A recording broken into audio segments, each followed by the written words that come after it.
played the story about the two Moravian young men who sold themselves into slavery so that they could go to an island where there were only slaves and witness to them.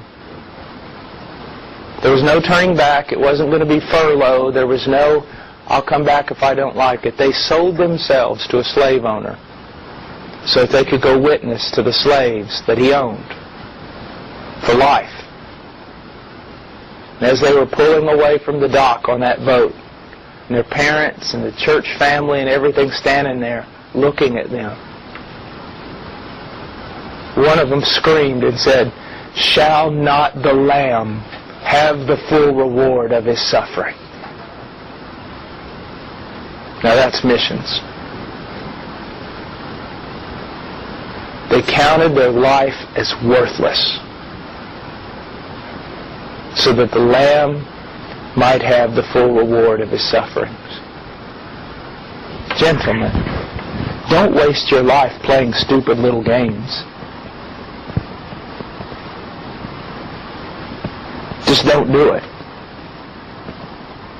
Now these were two young men, barely out of their teens.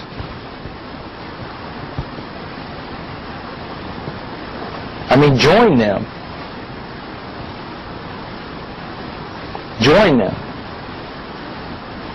And I'll tell you this right now, some of you need to get out of Facebook, you need to get offline, you quit playing with people and talking and writing little things like you were a little girl. You need to become a man, and you need to start doing things that men of God do.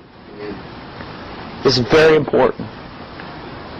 Don't take your life and compare it to two young men who sell themselves into slavery and then cry out to their weeping family, "Shall not the Lamb have the full reward of His suffering?" Stop all this nonsense. Be men. Act like men. Go out and die for something worth dying for. Go out there and live for something worth living for. Very important.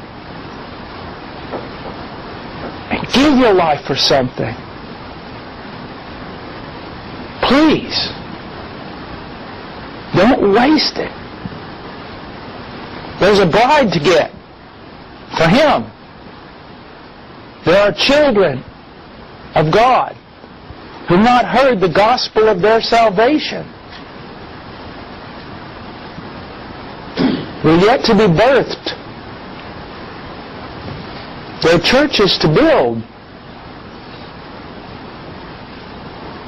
I mean, quit all this other stuff. And if your friends are silly, goofy friends, leave them. Follow Christ. Become a man. Walk with men. If you know all the styles and fashions and cool things and what's going on the internet and what's going on in fashion and this and that and everything else, stop it. Who cares? I mean, there is a job to do.